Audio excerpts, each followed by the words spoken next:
Hi, good evening. I'm Lonnie Stonich, the Executive Director of FAN. We're a nonprofit that presents programming exploring human development across the lifespan. I'm honored to welcome you to tonight's conversation between Kim Scott and Heidi Stevens. Thanks for joining us tonight. FAN's YouTube channel has an archive of over 300 videos of past events, so be sure to subscribe to that channel to get updates when new recordings are posted. And now for some introductions. Heidi Stevens is a Chicago-based writer and the creative director of Parent Nation, an initiative of the University of Chicago's TMW Center for Early Learning and Public Health, which works to provide parents, caregivers, and communities the knowledge and tools to optimize foundational brain development in all children. Prior to joining the U of C, Heidi worked at the Chicago Tribune for 23 years, where she wrote a daily column called Balancing Act, now a nationally syndicated weekly column. Heidi has served on the FAN board of directors since September 2021, and we are better for it. Kim Scott is the co-founder of Radical Cander, a company to help leaders build more radically candid organizations. She is the author of the New York Times and Wall Street Journal bestseller, Radical Cander, Be a Kick-Ass Boss Without Losing Your Humanity. Kim was a CEO coach at Dropbox, Qualtrics, Twitter, and other tech companies. I guess we should call it X, but it was Twitter when she was there. She was a member of the faculty at Apple University, and before that, AdSense, YouTube, and DoubleClick teams at Google. We first met Kim back in January of this year when she interviewed Matt Abrahams for us. So we're thrilled that she has given us some of her time to talk about her new book. And now let's welcome Kim Scott and Heidi Stevens. Hi, thank you for doing this. I've been looking forward to our conversation all day. I have too. Thank you for doing this. It's a thrill to meet you and get to spend an hour in conversation. So I'm excited. And you are zooming in from DC? I'm in DC. I was giving a radical candor and radical respect talk to a big company here in DC, and it's been a good day. Awesome. How'd it go? It was fun. I got good feedback, so that is always a good sign. And more importantly, I got a lot of good questions. So I hope folks, as you and I are talking, will start thinking about what they want to ask us. Absolutely. Yeah. I would love, if you don't mind, to start with the origin story of this book. So prior to Radical Respect, you wrote a New York Times bestseller called Radical Cander. Mm-hmm. And is it fair to say that Radical Respect was born from, at least in part, from the reaction that some of your readers got when they put Radical Cander into practice? Yes, that is absolutely fair to say. If you write a book about feedback, you're bound to get a lot of it. And indeed, I did. And hands down, the most valuable feedback that I got about Radical Candor is what prompted me to write Radical Respect. Okay. This happened, should I lay the story on you? Yeah, lay it on us. So I was doing a Radical Candor talk at a tech company in San Francisco, and the CEO of that company had been a colleague of mine for a better part of a decade. She's a person who I like and respect enormously, and she's one of too few Black women CEOs in tech, or frankly in any other sector. Mm-hmm. And when I finished giving the Radical Candor talk to her and her team, she pulled me aside and she said, "Kim, I'm excited to roll out Radical Candor. I think it's going to help me build the kind of culture that I want, but I got to tell you, it's much harder for me to do it than it is for you." Mm-hmm. And she went on to explain to me that as soon as she would offer people even the most compassionate, gentle criticism, they would call her an angry Black woman. And I knew this was true. I hated hearing it. And I knew how unfair it was because she's really one of the most even-keeled, reasonable people I've ever worked with. Yes. And as soon as she said it to me, I had 4 different realizations at the same time. The first was that I had not been the kind of colleague that I had imagined myself to be. I had failed to be an upstander. I had been kind of a silent bystander, an oblivious bystander. I hadn't even noticed the extent to which she had to show up unfailingly cheerful and pleasant in every meeting we were ever in together, even though I knew she had what to be pissed off about sometimes, as we all do from time to time at work. So I'd failed to be an upstander. I'd failed to intervene in any way in what was happening. The second thing that I realized was that not only had I been ignoring the kinds of things that were happening to her as a Black woman in the workplace, I had also been in denial about the kinds of things that were happening to me as a white woman in the workplace. Mm.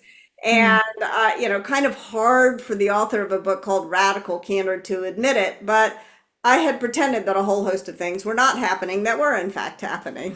Mm. I wasn't being candid with myself. Uh, and I think I did that in part because I never wanted to think of myself or of her as a victim. But even less than wanting to think of myself as a victim, did I want to think of myself as a culprit. And so this was my third realization, was that I had been most deeply in denial about the times when my disrespectful attitudes or behaviors were making it hard for my colleagues to do their best work. And then the fourth thing that I realized was that because I was pretending all this stuff was not happening, either from me or from other people, I, as a leader, was unable to prevent disrespectful attitudes and behaviors from preventing my team from doing their best work. So that was a lot. That was a big drink of water, but it was also, there's nothing good about denial. Denial's like something you drag along with you. And so it was sort of also liberating and kind of fun to have these realizations.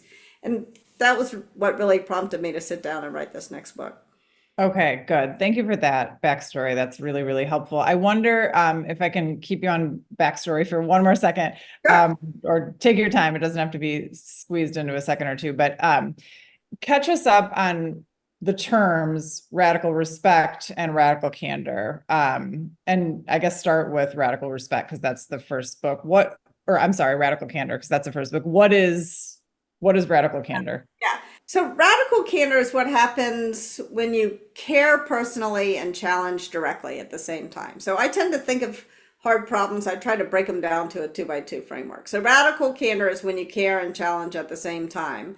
It's also interesting to think about what it's not. So what happens when we remember to challenge, but we forget to show we care? That is called obnoxious aggression. So if you think about it in a 2x2, on the vertical axis is care personally, the horizontal axis is challenge directly. And when you challenge, but you don't care, that is obnoxious aggression. And obnoxious aggression is a big problem because it hurts other people. It's a problem because it's inefficient. If I'm a jerk to you, you go into fight or flight mode and then you can't hear what I'm saying, so I'm wasting my breath. But it's also a problem because I don't know about you, Heidi, but when I realize I've acted like a jerk, it's not actually my instinct to go back the right way on care personally. Instead, I just go the wrong way on challenge directly. And then I wind up in the worst place of all, manipulative insincerity. This is where you're neither kind of digging your heels in at that point, or no. Basically, I'm like, it's the false apology. Oh, I didn't really mean it. I'm so, I'm basically lying and manipulating sincerity rather than digging in and being more of a jerk, which also can happen. But usually it's my instinct, instead of saying, oh, I'm sorry, I didn't say that the right way, I just back off and say, oh, I didn't, actually I agree with you, even though I don't agree with you. That's manipulative insincerity. If obnoxious aggression is front stabbing, manipulative insincerity is backstabbing. So where passive aggressive behavior, political behavior, all of the kinds of things that erode trust most quickly creep in that manipulative insincerity, where you're neither caring nor challenging. And when things go wrong at work, we tend to talk about those two behaviors, either obnoxious aggression or manipulative insincerity, because that's where the drama is. But in my experience, that's not where most of the mistakes get made. In my experience, the vast majority of people make the vast majority of their mistakes in this last upper left-hand quadrant, where you do remember to show that you care personally, but you're so worried about not hurting someone's feelings or not offending them that you failed to tell them something they'd be better off knowing in the long run. And that is what I call ruinous empathy. So that's radical candor in a nutshell. Okay. So you want radical respect in a nutshell? Yep.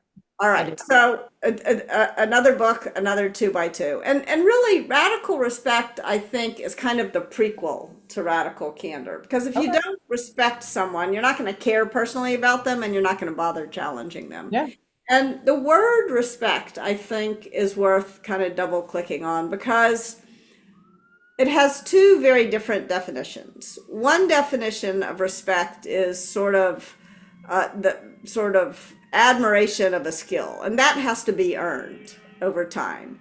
However, there's a second, and that's not what I'm talking about with radical respect. The second definition of respect is something that we owe to everyone who we work with or encounter. It's like a basic fundamental regard for the other person's feelings, for their background, for their lived experiences. That's what I'm talking about. That sort of humanity that they yeah, arrive at work with. yeah, exactly. It's kind of a birthright almost, that kind of respect that we all owe each other. And that's very confusing. That one word has two such different meanings. One you have to earn and the other you deserve no matter what. Yeah. So anyway, but that's what I'm talking about with radical respect. And what I'm talking about is kind of a workplace culture that optimizes for collaboration rather than trying to coerce people to do things. And it's also, so that's the vertical line is optimized for collaboration. The horizontal line is about honoring everyone's individuality rather than demanding conformity. Okay. So radical respect is kind of what happens when the strength of the team is the individual and the strength of the individual comes from the team. It's where you get the best of both worlds. Yeah. So that brings me to one more sort of level setting question before we dive into the meat of the book. And that is whether you wrote this book to help people have a better experience at work or to help people create a better workplace experience for the people around them, or both. I think it's really both. I mean, if we go back to that story and I talk about the four different revelations that I had, those are four different roles that I think all of us play at work, sometimes all at the same time, but at least at different times. Sometimes we are the leader, and that's where radical respect starts with what leaders can do. But creating this kind of culture is not something leaders can do on their own. So you also need upstanders. You need people who are willing to intervene when they notice something going wrong, sort of observers, if you will, but observers who stand up, right? So sometimes you're the leader, sometimes you're the upstander, sometimes you're the person who's harmed by disrespectful attitudes or behaviors, and that's true for everyone. And I think most uncomfortably, sometimes you're the person who causes harm. I don't think there are many people who set out to cause harm, who intentionally cause harm, but all of us, despite our best intentions, sometimes do cause harm with disrespectful attitudes and behaviors. And so I tried to write the book with very practical, tactical things that everyone can do, no matter which of those roles they're playing. I think that's so important to talk about and to have written about, because we talk about, setting a tone and setting a culture, and it does always sound like something that happens from the top down. And so, yeah, you're saying that's a piece of it, but that's not the whole puzzle, right? Yeah, it's a real barn raising. Yeah. Up, down. We all have to come together, and we all have to, I think, this is something, maybe this is another book I need to write. I also feel like, even though I wrote a couple of books that are largely about leadership, there's too many damn books about leadership. Like, it is really important, and it's really satisfying and exciting to be a follower. Like, I remember at one point when I was working at Google, I kept feeling like, oh, I should really try to control what the product that the engineers are building. And then I'm like, no, those engineers are great engineers. I can follow them, and so it was like this huge load was off my shoulders. So learning how to, learning how to be a great individual participant in this radically. Well, knowing that you have agency in that role, right? That you can do something about your workplace culture, even if you don't run that workplace, right? 100%. Yeah, I love that. Okay, so talk about, I think this is so fascinating. You say that by the sort of definition or the way of identifying bias is not meaning it, Yes. Prejudice is meaning it. So explain that and then explain what you mean by that. Yeah, I think one of the reasons why we allow these disrespectful attitudes and behaviors to creep in is that we often conflate different behaviors as though they're the same, different attitudes and behaviors as though they're the same thing. And then the problem seems big and monolithic and impossible to solve. So one of the first things I tried to do in the book is to disaggregate the problem. Let's break it down into its parts, and that's what makes it easier to solve.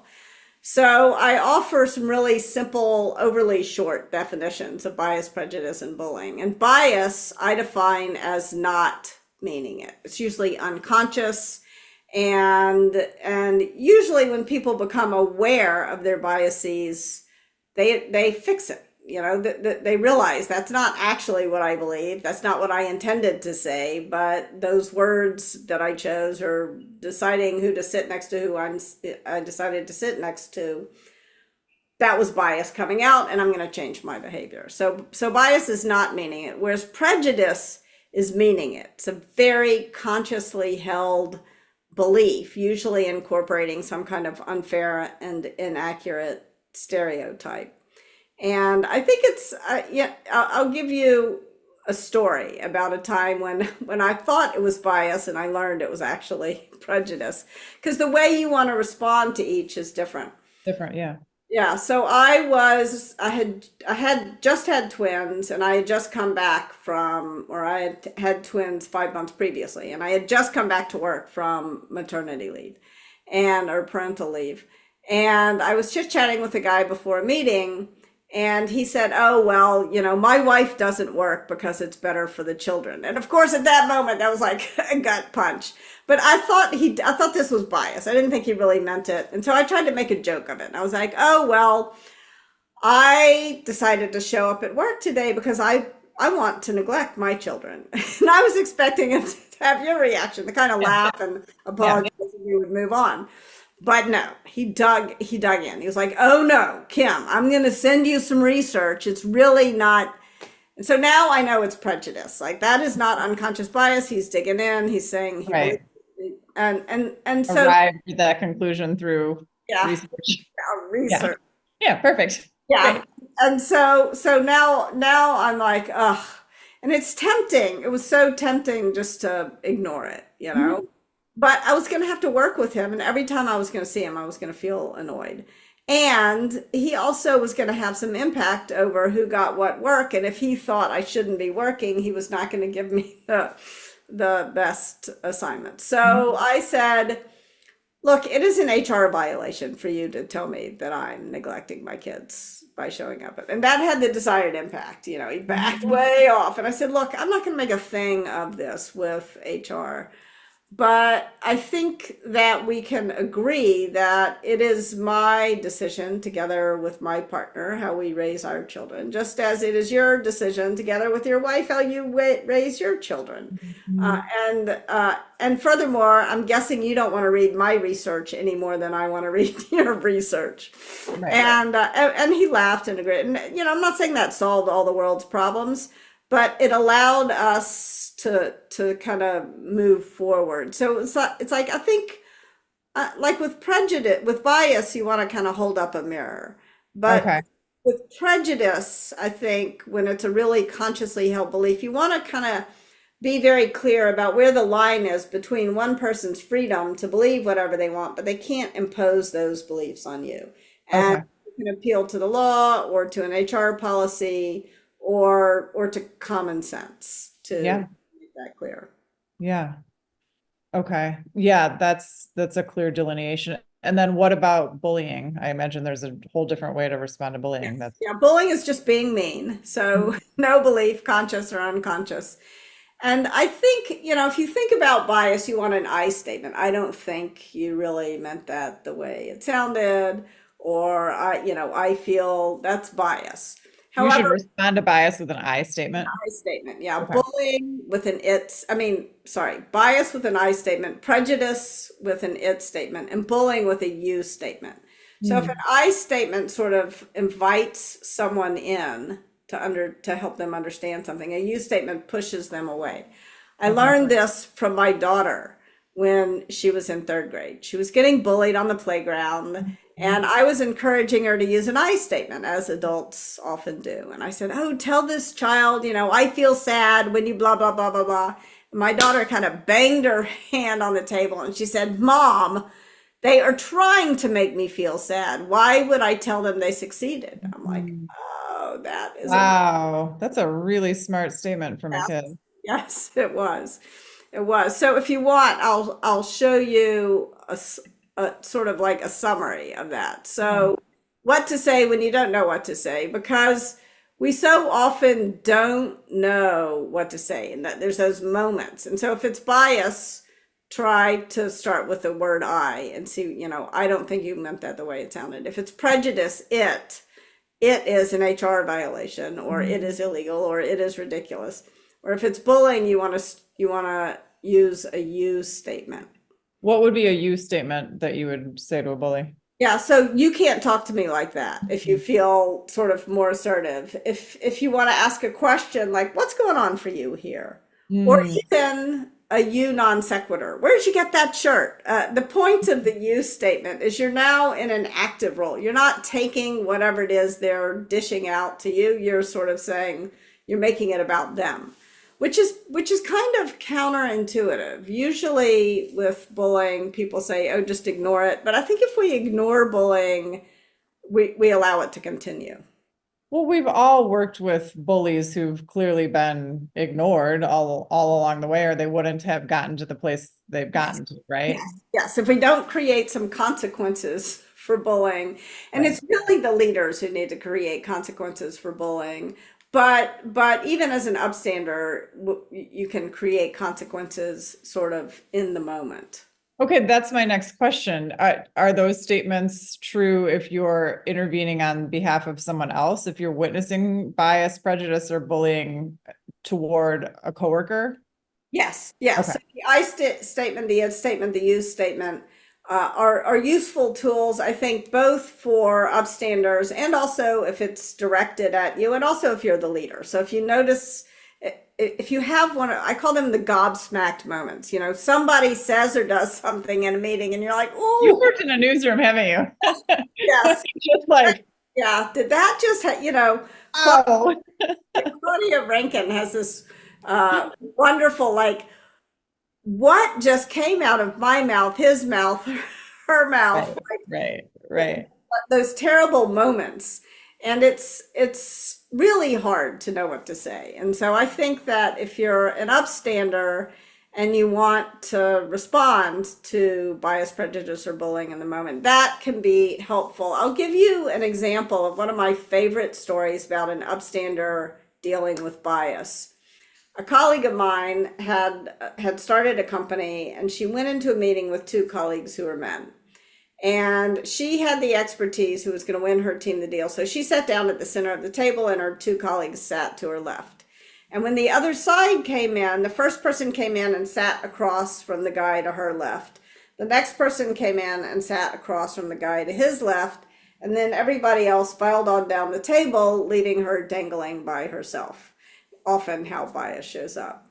And she started talking. And when the other side had questions, they didn't direct their questions at her. They directed them at her too. You're smiling. You've seen this happen before too. Yes. They started directing their questions at these two men.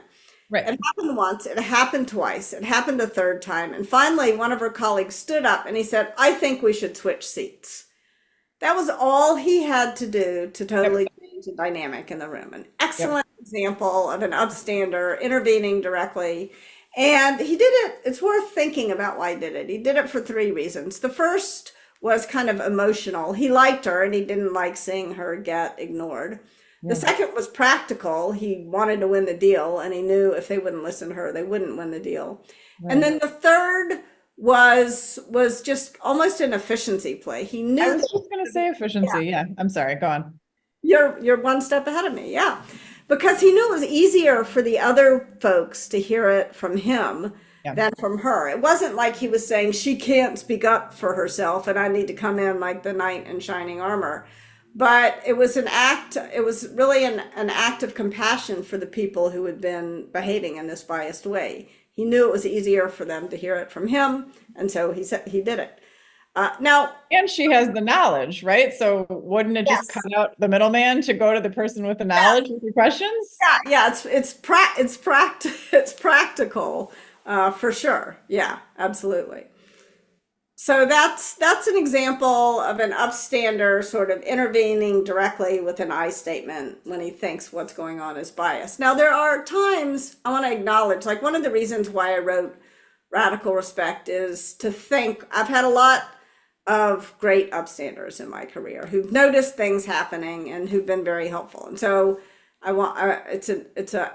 I'm grateful to all those people. And for people who are reading the book, if you want to be an upstander, the last thing I want to do is put you in harm's way. So I want to acknowledge, like, sometimes either you can't think of saying, I think we should switch seats, Yeah. or you may feel that it's not safe for you to do that. And so there are other ways to intervene. You can intervene by delaying. There's 5 Ds. I didn't make this up. This organization called righttobe.org said. So you can do it directly.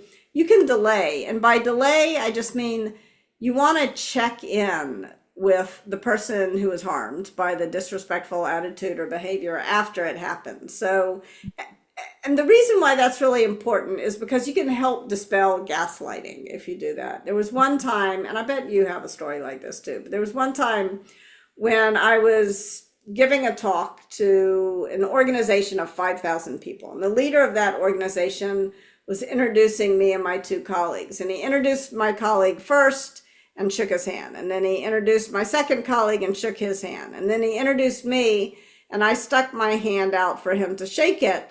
And instead he grabs it and kisses it, like practically licks, slobber on the hand.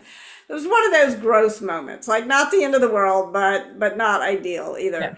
And what was worse than him doing that, though, was the fact that nobody came up to me afterwards and said, do you need some hand sanitizer? Right. That was Have a test. yeah, nobody checked in. And if anyone had, then I would have felt so much better. But then I was like, was I the only one who thought that was weird? I felt very isolated. So Right. delaying and checking in with a person is really beneficial. You can also create a distraction, like spill your water. That can sometimes give the person who's dealing with this a chance to get out of the situation. Mhm. You can also delegate, like catch someone else's eye. Don't be part of the silent bystander problem. Encourage someone else to speak up if you don't think you can. Or you can document. We all are carrying around these movie cameras in our pockets. But remember, if you decide to document the thing that happened, it's owned by the person who was harmed, not by you. They may prefer you not do anything with it. Okay, that's a good distinction. I'm thinking as you're saying these things, and I know that you grapple with this because you speak pretty candidly about it in the book. The line between being a helpful white upstander, this sort of goes back to your first story at the beginning of our talk, helpful white upstander versus succumbing to a white savior complex. Yeah. Right. So talk a little bit about that line and the way you've grappled with it in your own work and writing. Yeah, I mean, I think that was part of what made it hard for me to write this book. When I sat down and started writing this book, I felt I felt conflicted between 2 very different feelings. There was part of me that felt that I had no right to write this book as sort of a privileged white woman. And at the same time, I felt like I had an extra obligation to write this book. I felt bad that I had been silent for so much of my career, or in denial for so much of my career. And I think it really took me an extra couple of years to write this book, grappling with that ambivalence and that, not ambivalence, that sort of conflict, inner conflict. Yeah. And I talk about this in the book. It's really important when you are being an upstander to realize that you're standing up to some forms of unfair behavior. You're not standing up for someone who's weaker than you are in some way. And I think that the 2 versus 4 distinction is really important. And I described a few different sort of personas of the unhelpful would-be upstander. One is this white savior. Another is the knight in shining armor. Because whenever I've had experience with people who want to cast themselves into the role of knight in shining armor, they're casting me into the role of damsel in distress. And thank you, no. That's not the role I want to be cast in. And the other one I described is what I call the Incredible Hulk complex. And I was thinking about a time in my career when there was a woman who worked for me who came in. We were doing this launch. It was late at night. And she came in really upset. She had been bullied by this other team. And I was pissed off on her behalf. And I decided I was going to go in and I was going to fix it. And it was now no longer about her. It was about me and how badass me. And I called this guy up who had been rude to her. And I mean, I lit, and I was several degrees more senior, whatever, in the organization. And I just lit into this guy. And I remember it felt so good at the time. It was like that scene where the Incredible Hulk grabs Loki and bam, bam, bam, bam. I felt like that. Love you at the end of this talk, right? Exactly. And then, an hour later, I felt terrible. I was like, oh, why did I behave that way? And it came back to bite me like several years later. My husband and I both worked at the same company. And a few years later, my husband wound up on a project with this guy. And when he heard that he was married to me, this guy was like, "You're married to Kim Scott? How can you stand it?" He came home. He's like, "What did you do to that guy?" So you don't want to be that person. Right. And that probably doesn't get your desired impact either, right? No. It's not going to help on behalf of the other person, right? It might feel good. If it feels too good in the moment, stop. Yeah. Well, okay, that brings me to another part of the book that I want to talk about is you instruct people pretty, specifically on how not to apologize. Yes. And maybe, to go into that however you want to go into it, but one way you could go into it is with the Lindy West troll apology story, which I'm so glad that you revisited in the book because I had kind of forgotten the details of it. And like, it's such a fascinating little blip in time. So talk about that a little bit, if you don't mind. Yeah. So one of the books that had a big impact on me is On Repentance and Repair by Rabbi Danya Ruttenberg. And she went back actually to Maimonides, like 12th century rabbi, to think about if you've harmed someone else, how do you deal with this situation? How do you repent and repair? And Maimonides says you have to do a bunch of things before you're allowed to apologize. And this is really helpful. The first thing is be aware of what you did wrong. Sometimes you're like, "I'm sorry you feel that way." That is not an apology. You don't even know what you did wrong. So be aware of what you did wrong. You need to be able to accept the consequences. Sometimes if you did something wrong, there are going to be some consequences. You need to acknowledge what you did wrong, and Maimonides says as publicly as possible. So that I don't think he meant on social media or something like that, but not only privately to that person, but you need to acknowledge. And then you need to make amends that maybe go beyond the consequences. And only after you've done those 4 things can you apologize. And then you need to change. If you apologize, but you're still making the same mistake over and over again, that's just an irritant. So Lindy West tells this wonderful story about a terrible thing that happened to her, where her father. Remind people who Lindy West is in case they don't know. Lindy West wrote this wonderful book, Shrill, which is one of my favorite books of all time. So good. And she's a journalist at she was at Jezebel. Where is she still writing I there? don't know where she is now. Yeah, I don't know where She's a great writer and Yep. a great speaker. And she wound up doing there was a debate about rape jokes, and she was anti-rape joke, and this sort of took on a life of its own and put her in the spotlight.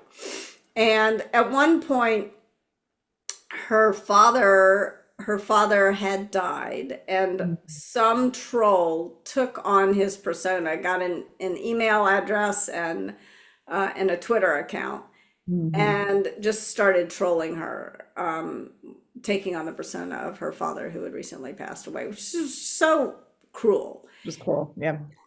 And, again, people are like, don't feed the trolls, ignore the trolls. And Lindy said that you don't want to make yourself vulnerable to the trolls, but if you try to make yourself invulnerable to all of humanity, then you're not gonna build solidarity, you're not gonna build relationships. And so she wrote about what happened. And the troll read what she wrote and sent her this incredibly beautiful apology letter, which was really just an explanation of, he was aware of what he did wrong. He didn't even know why he did it, but he was very open and honest about why he thought he might have done it. He did this publicly, and he was willing to accept accountability. And he was also, he made amends by canceling those two accounts, but more importantly, by giving a donation to a cancer research center in the name of her father. And it was like unbelievable. You're like, oh my gosh, sometimes the right thing happens. Yeah. It was a really inspiring story. I think she told it on This American Life. Yeah, that's my memory of it too. And yeah, and perfect example and probably extremely rare, right? Yes. But in a small, there's lessons that we can all draw from that, and I think they back up a lot of what you just said. Are there other things that we need to remember in how not to apologize, or in how to apologize in the workplace? Yeah, I mean, making it about you is the thing not to do. Like, oh, I was having a bad day. Don't do that, it's not about you. It's about staying focused on the other person. I'm sorry you felt that way, as I mentioned before, is the ultimate non-apology. Somebody told me about a person who demanded forgiveness. He had really sexually assaulted her, and and then he blocked her way out of the door, saying, "Forgive me." Like, don't do that. Right. The person does not owe you forgiveness. What you need to do is accept that you might owe them something, they don't owe you something. So those are a few thoughts on non-apologies. I think those are good. Yeah. So you state overtly, really clearly in the book, that you don't have to be, a senior vice president at Google. You don't have to be the president of your university, whatever industry you're in, to begin to address the problem of discrimination in your field, any of the problems that we're talking about in your field. I imagine tonight watching, there's people from all different industries and at all different levels. And I want to talk about what leaders specifically can and should be doing, but what can all of us be doing? Like, are there some universal takeaways from this conversation that any of us can do, regardless of industry, regardless of our level at that industry? Yeah, absolutely. I think that it's important to acknowledge that when you layer power on top of bias, prejudice, and bullying, things go from bad to worse. So you get discrimination, you get harassment, and you get physical violations, even physical violence. And there was one point in my career when I had I had a boss who gave me some feedback that my jeans needed to be a lot tighter. And not really, that was not feedback, I want to be clear. And and then he went out and bought me the tightest pair of pants I ever owned. And so I was talking to two different mentors about like how to handle this situation. And one of them said, well, you should sue this company. And the other said, don't blow up your career, just go get another job. Yeah. And I took the latter advice. And then I was talking about it on stage later. The latter advice, you left the company. I left the company. I did not sue the company. Mhm. And I didn't make as big a deal as I could. I mean, I could have made more noise than I did when I left, more quietly than in retrospect I wish I had. And I was talking to Sarah Kunst about this on stage once, and she said, the problem is, Kim, people are going to listen to you. And she said Sarah Kunst had been very vocal in speaking out about someone who had sexually assaulted her. And she said, look at me, is my career blown up? I said, no, of course it's not. So I want to offer people some suggestions about how to speak truth to power without blowing up their careers. Mhm. I think there are a few things that you can always do. I think the first thing to do, if you feel like you're experiencing any of these things on the taxonomy of bad behavior, bias, prejudice, bullying, discrimination, harassment, or physical violations, if you feel like you're experiencing any of those things, start documenting what's happening to you. Even if you have no intention of ever doing anything with that documentation, because just the act of jotting down what's happening can help you like keep your head on straight and dispel gaslighting. Because it's so easy to feel like, is this real? Like, what is going on here? Right. So just jot, and by document, it doesn't have to be a whole book. If you don't like to write, just jot down a couple of notes, jot down the date and time. And if you want to be extra fancy and create a contemporaneous record, send an email to a friend who you trust, not on your work computer, not from a work account. So that's number one, document. I think the other thing that is really helpful is to build solidarity. Find, if you can find even one person at work who you can trust, who you can talk openly with, that is going to help you figure out how you want to deal with this situation. And then the third thing to do is to locate the exit nearest you. Make sure you know if you have to quit or if you get fired, what's your best alternative to a negotiated agreement? What's your bad now? And this may be like starting to explore, could you get another job? How long would it take you to get another job? Is there a friend whose couch you can sleep on for a little while if worse comes to worse? Like what can you do? Because I think very often when these things start happening, it's easy to feel trapped. And I really don't want people to feel trapped. Look, I want to acknowledge sometimes you are well and truly trapped, but we're often more trapped than we in fact are. So do those three things: document what's happening, build some solidarity with at least one person at work, and locate the exit nearest you. Okay. There was one time when all this bad stuff was happening to me in a job, and I really thought I couldn't quit. I don't know why I thought that. But when I finally did quit and get another job, several people came to me and said, why didn't you tell me you were looking? I would have hired you. And I had no idea they would have hired me. So look around. So once you've done those three things, now you can take some riskier. Now you're ready to take some riskier action. You can talk directly to the person who's behaving this way. Sometimes people in positions of power act in a particular way and they're not even aware of what they're doing. And so sometimes if you tell them, they will knock it off. I didn't want those jeans. I shop for my own jeans. I do not want to wear tight pants. Right, I'm all set on pants. Yes, I like my baggy jeans. So sometimes you can just talk directly to them. The second thing you can do is you can go to HR. And I know a lot of people are very cynical about HR. I want to say that very often HR, it should be their job to solve the problem. And very often they will actually solve it. They will help you solve the problem. I also want to acknowledge that there are times when they don't. Like if you read Susan Fowler's blog post about what happened to her at Uber, it was clear that HR was not part of the solution at Uber, although it is elsewhere. But she said it was really important to continue to report to HR as part of this, like figuring out like where's the bottom here. You can also tell your story publicly. You can go talk to a journalist. I think that one of the things that gives me real cause for optimism is that since Me Too and Black Lives Matter, since these movements, people are far more aware of what happens to people, and they're far more likely to believe you.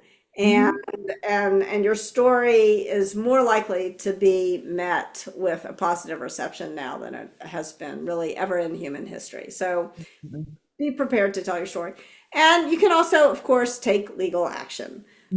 Even if it feels intimidating. Like one of the important things that prevents discrimination, harassment, and physical violence from happening are checks and balances on power. And our legal system doesn't always work the way it's supposed to, but is supposed to serve as a check and balance in our society. Yeah. So don't forget that it is there. It is there, and there are lawyers who will work on commissions, not on what do you call it? Pro bono. Yeah. Right. Yeah. I see what you're saying. Not pro bono. Not pro bono, but on like a contingency. So did you become an observer of workplace dynamics and an instructor on creating better workplace dynamics because of your own personal experiences, or did you sort of enter the workplace with this keen, curious eye? Do you know what I'm saying? Like, which came first? Did you sort of, the whole time you've been working, have you been sort of also studying work and workplaces? So what I really love to do is to read novels and write novels. And my whole business career was actually one giant plan to subsidize my novel writing habit. And the thing that interests me about fiction, about novels, is that they are an inquiry sort of about how to live better, how to live a happier, more productive life. At least for me, that's like why I read them. Like, what are the things? Why are some people so miserable and other people so happy? And how can I be more happy and less miserable? And to a certain extent, part of what management is about creating an environment where people can be happy and productive in an ideal world. Like that's part of what goes on with management. I learned this very early in my career. I studied Russian literature, and I was working actually for a diamond cutting factory in Moscow. And I had to start one. And when I had to hire these diamond cutters, I realized after we had gotten through a bottle of vodka that what they really wanted was not so much money, but they wanted a boss who really cared about them and who would create an environment where they could do great work and where they could feel safe to question themselves and other people. And that to me is what it's all about. So it's very interesting. So I guess I didn't really become a manager with an eye to doing research, but it was more like with the eye of a novelist. Yeah. What happens sometimes? Why does it work, not other times? Well, I love that because it kind of touches on the role of imagining, right? I mean, imagining doesn't just have to be about fiction. It can be about imagining a better way for the thing that you're in, right? The relationship you're in, the job that you're in, the city that you're in. It's the first step to making it better is imagining what it would look like better, right? Yeah. Not getting lost. And that's really what I tried to do in Radical Respect. I mean, I tell some stories about things going not so well, but I didn't want to get lost in the problem. I wanted to imagine a solution. Yeah. how, if at all, does the remote working versus in-person working versus hybrid working impact all of what you're talking to us about tonight? Yeah, it's really interesting. There's some research that at first looks like it conflicts. So there's research that Ellen Powell did on Project Include about how in a remote workplace there's actually more instances of bias and prejudice and bullying, Mm. not less. Hmm. I think in part because we kind of lose some of the context of real life, and when everybody's just a little square on the screen, it's easier to sort of indulge in those unconscious thought patterns. Sure, they go longer without being challenged Yeah, or yeah, attached to real exactly. humans you eat next to or whatever. And at the same time, there's research from Best Places to Work that shows that people who are underrepresented are more likely to prefer a hybrid or a virtual workplace than in person. And so that's like, that begs a question, like what is going on? And I think that the thing is that if you are experiencing a lot of these, a lot of bias, a lot of prejudice, a lot of bullying, even discrimination or harassment, it still feels safer to be in your own space. It feels very, very threatening to be in the space where that is happening. And so it really points to the importance of making sure that we're taking the steps that we can take to address these problems, to prevent these problems from continually getting in the way of our team's ability to do the best work, which is why it's so important for leaders to sort of create a tone of disrupting bias in the moment. It's important for leaders to make it clear where that boundary is between one person's freedom to believe whatever they want, but not to impose it on the rest of the team, and to create consequences for bullying. I think if you want to create conversational consequences in the moment, you also want to make sure that you're not giving good ratings or paying big bonuses to people who bully others, because they're going to just do more of it. So you want to make sure, like there was one company where I worked where they did a very conscious 360, and you had to assess people's results as well as their teamwork.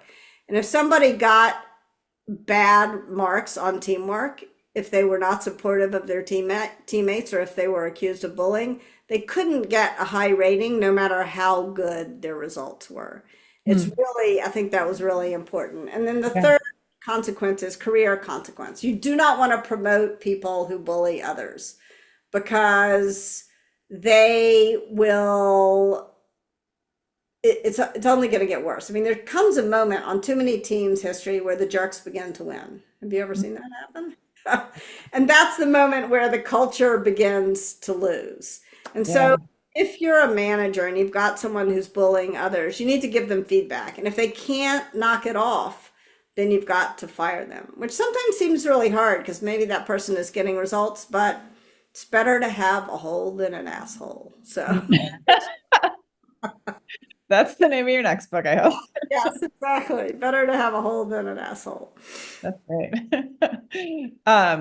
Okay, final question, because it's almost we're almost at time, but I know this flew. I want to keep talking, but I don't think Lonnie's gonna let us. Do you think that your books are just about work and our work relationships, or do you think that these lessons transcend workplace and management systems? I wrote a whole novel about how what I was learning about being a good manager got me out of a bad romance and into a happy marriage. So there you go. Your novel. What is it? It's called Virtual Love. There's 3 novels, all of them unpublished, except, well, they're self-published on Amazon. Okay. Oh, so we can order them on Amazon? You can order it. Virtual Love, yes, the measurement problem, about how capitalism is very good at rewarding what it can measure and very bad at rewarding what we value. And The House Husband, yeah. So there you go. Excellent. Okay, but what about the books we're talking about here, Radical Respect and Radical Candor? Are there lessons in those that transcend? 100%. 100%. I think that these behaviors make themselves manifest in friend groups. They make themselves manifest at Thanksgiving dinners. And so when you get together with family, and it has been, I don't think I would be married actually right now if I hadn't figured out how to be radically candid with my husband when we were first dating. So yes, absolutely. These things will help you in all walks of life. I love that. Thank you. Thank you. Heidi and Kim, what a lively, exciting, informative, yummy conversation. I really appreciate it. I know that those watching also appreciated. We don't have a ton of questions. Let me check. Well, I appreciate that my brother Herm has thrown in some editorial asides in there, but Herm, those are not questions. I always like to hear editorial asides, and I recall Herm adds a lot of value to a conversation. He'll probably show up at after hours, so there's that. But I want to just remind folks that Kim is going to hang out with us for another 55 minutes from 8:05 to 9 p.m. Central. You can come bring your workplace dilemmas. She has some great advice. She usually gets paid enormous bucks to give that good advice, so you can just come for the low, low price of buying a copy of her forthcoming book. Comes out May 7th. Bookstall will send it out to you as soon as it is released by the publisher. We are putting links in chat about how to get it. Anne Marie is very good on that. Thank you, Anne Marie, for popping that in there. The link to register for after hours is in the receipt from the bookstall. So when you get your email receipt back, look in there and say, here, register here for after hours. And that's where you can grab it. So Kim, I'm just kind of wondering, what do you feel is a little bit on the horizon when you kind of are just looking over at the US workforce right now? What do you see? Like, what's kind of, what are you mulling? What's something that you're tossing around in your head right now? I'd be curious, what's the forward thinking piece right now? You got 2 minutes to answer that, Kim. All right, the future in 2 minutes or less. You can do it. I know you can. I think that there is a lot of generational strife in the workplace right now. And I will say this, I don't think that's new. I think what is new is that we're living longer. So we're but I think for all of human history, it has been the job of the younger generation to challenge the older generation. And so the more that people like me, I'm now in the older generation, can be open to these different attitudes, these questions, and to prove that we're really open to listening, then I think that we earn the right to maybe share some of the wisdom that we've gotten from all our years. But we got to listen first. We gotta take the advice, thoughts, feedback from the younger generation before we earn the right to share our wisdom. That's what moves us forward is younger folks like noticing, like, you got that wrong, and often they're correct. We did get a lot of things wrong. I appreciate that. We had Ellen Galinsky a couple weeks ago, and she made a point that others have made to us. Larry Steinberg made the same point as well, which had to do with, if you frame young adults with language and a mindset that there's such a problem, well, problems ye shall have, Yeah. And so part of it is about, so much about it is view and how you're looking at it. And, especially as the older person, perhaps in the workplace too, and not even older, just older than young, that part of it is, open your mind and maybe find some of that excitement in learning, and don't just assume that everything is a usurpation, Yes. It's not all. And you know what? I mean, they can have it. I hear you. Right. Heidi, thank you so much. We're at 8:01. Thank you so much, Heidi. We will see you again very soon.